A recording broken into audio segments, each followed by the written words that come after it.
శ్రీ సత్యసాయి జిల్లాలో మొట్టమొదటిగా వివిధ శాఖల అధికారులతో జిల్లా కలెక్టర్ టిఎస్ చేతన్ అధ్యక్షతన జిల్లా సమీక్ష నిర్వహించారు. ఈ కార్యక్రమంలో వైద్య ఆరోగ్య శాఖ మంత్రి సత్యకుమార్ మరియు బీసీ సంక్షేమ శాఖ మంత్రి సబితమ్మ, పుట్టపర్తి నియోజకవర్గ ఎమ్మెల్యే పల్లె సింధూరారెడ్డి, మడకసిరి ఎమ్మెల్యే ఎంఎస్ రాజు, హిందూపురం పార్లమెంట్ సభ్యుడు పార్థసారథి సమీక్షలో పాల్గొన్నారు.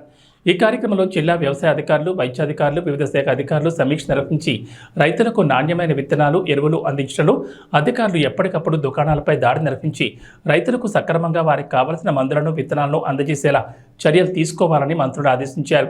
అదేవిధంగా వివిధ శాఖల్లో ఉన్న లోటుపాట్లను సరిదిద్దుకోవాలని తెలిపారు. ఈ కార్యక్రమంలో ఉన్నతాధికారులు పాల్గొన్నారు.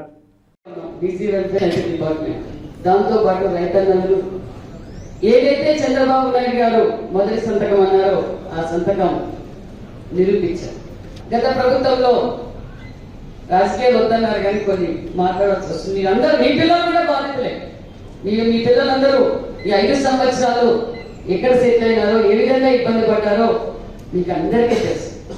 ఈ రాష్ట్రంలో ఉన్న పిల్లలు, ఈ రాష్ట్రంలో ఉన్న రైతులు అందరూ మనం కూడా గ్రామీణ స్థాయి నుంచి వచ్చిన వాళ్ళమే. కాబట్టి అందరం కలిసి ఈ రాష్ట్రాన్ని అభివృద్ధి బాటలో తీసుకోవాల్సిన బాధ్యత మన అందరికీ ఉందని కూడా మీరు మరొకసారి తెలియజేస్తూ, మరియు మేము ఎల్లవేళ మాకు ఈ టైం ఉంది, ఆ టైం అనేది ఏం లేదు. మీరు ఎల్లవేళ మేము సేవ చేయడానికి మేము సిద్ధంగా ఉన్నాం. ముఖ్యమంత్రి గారి దగ్గరికి మీరు ఏమైతే చెప్తారో, ఏదైతే ఈ జిల్లాకి అభివృద్ధి బాటలో తీసుకెళ్ళడానికి ఏం అవసరమో నేను ఖచ్చితంగా చంద్రబాబు నాయుడు గారి దగ్గర, మరి మన సత్యకుమార్ గారు ఉన్నారు, మన సెంట్రల్ ఫండ్స్ కూడా మనం బాగా తెచ్చుకోవచ్చు. మీరు ప్రజలకు అవేర్నెస్ ఇవ్వాలి. ఇప్పుడు సీజన్ స్టార్ట్ అయ్యింది. మరి ఇప్పుడు సీజన్ లో మనం విత్తనాలు ఇస్తున్నాం. రైతులు విత్తనాలు తీసుకుంటున్నారా, అమ్ముకుంటున్నారా లేదనేది మీ దగ్గర తెలుస్తుంది. పంట పెట్టడం ఒక పక్క, స్కూల్స్ విషయాలు కావచ్చు, మెడికల్, రైతాంగాన్ని, యువతని, ఈరోజు స్కిల్ డెవలప్మెంట్ సెన్సెస్, దానివల్ల ఎంతమందికి మనం అవగాహన ఇవ్వగలం, మరికొన్ని పరిసరాలు రాగలం. ఇప్పుడే చెప్పారు, మనది వెనకబడిన ప్రాంతం అని అందరికీ తెలుసు. అందుకే మన ముఖ్యమంత్రి గారు 2000 అంటే ఇది ప్రభుత్వం వచ్చిన తర్వాత జిల్లా లెవెల్లో మనం మొట్టమొదటి మీటింగ్ చేసుకుంటున్నాము.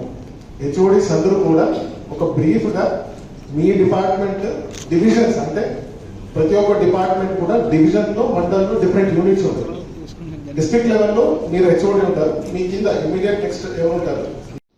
మనకి అనంతపురం జిల్లాలో ప్రధానమైనటువంటి పంట వేరుశెనగ పంట. గతంలో కూడా రాను దిగుబడులు తగ్గిపోవడంతో పంటలు కూడా రాని తరుణంలో దాన్ని మానుకునే పరిస్థితి వచ్చింది. ప్రత్యామ్నాయంగా ఈరోజు కందికి వెళ్తా ఉన్నారు రైతాంగం కూడా. అంటే ఆ తెగులు సోకి చాలా వరకు కూడా పంట నష్టం జరుగుతూ ఉంది. అనంతపురం జిల్లా మనకు తెలుసు, గుజరాత్ వర్షాభావం కూడా అతి స్వల్ప వర్షం కురిసే జిల్లా అనంతపురం జిల్లా.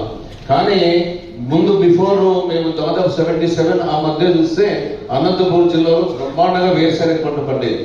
కానీ రాను దిగుబడులు తక్కువ అవుతున్నాయి, వైరస్ కూడా పెరిగిపోతా ఉంది. అదొకటి. తర్వాత రాజుగారు చెప్పినట్లు రోజు రోజుకి కొన్ని వైరస్ల వల్ల కూడా పంటల దిగుబడులు తగ్గుతున్నాయి. ఇప్పుడు దాదాపుగా అది మామూలుగానే మంచి రేటు వస్తుంది, ఒకసారి రేటు రాకుండా పడిపోతుంది. కానీ వైరస్ అనేది చాలా వరకు అంటే బ్లాక్ అయిపోతుంది. అది కాయ వచ్చిన తర్వాత ఫుల్ బ్లాక్ అయిపోయేసి లాస్ట్ బాగా నష్టపోయే ప్రమాదం ఉంది. నష్టం జరుగుతూ ఉంది కూడా. దానికి ఏమైనా ప్రికాషన్స్ తీసుకుంటున్నారా? ఆ వైరస్ లేనటువంటి సీడ్స్ ఏమైనా సప్లై చేయగలుగుతారా? ఇవన్నీ మీరు కులంకషంగా రైతులకి చెప్పాలి. ఒక అవేర్నెస్ తీసుకురావాల్సినటువంటి అవసరం ఉంది. లేకపోతే చాలా వరకు నష్టం జరుగుతుంది. నేను కూడా మా గ్రామంలో చూస్తే ఆ ఫుల్ బ్లాక్ అయిపోయేసి ఆ చెట్టంతా ఎండిపోవడం జరుగుతాం. కాబట్టి ఇవన్నీ దీనికి ఒక నాణ్యతతో కూడినటువంటి సీడ్స్ ఇవ్వాలి. అదేవిధంగా పెస్టిసైడ్స్ అయితే అన్ని రకాల దానికి యూజ్ చేసేదానికి రైతాంగానికి అవేర్నెస్ ఇవ్వాలి, లేకపోతే నష్టపోతాం. అది రాష్ట్రంలో పరిస్థితుల్లో ఇప్పుడు దాన్ని సరిచేయాల్సిన అవసరం ఉంది. ఈ ప్రభుత్వం ఏర్పడిన తర్వాత ప్రజల ఎక్స్పెక్టేషన్స్, అంచనాలు కూడా విపరీతంగా ఉంటాయి.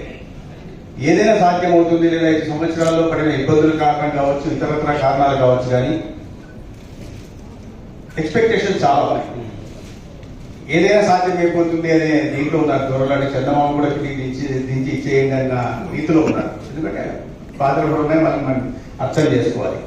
పిండి కొద్ది రొట్టె అంటారు, పిండి కొద్దిగా ఉంది. పంచాల్సిన వాళ్ళు ఆకలి ఎక్కువ ఉంది, పంచాల్సిన వాళ్ళు ఎక్కువ ఉన్నారు. కాబట్టి దాన్ని ఆ కొద్ది పిండినే రొట్టెలు చేసి పంచాలి.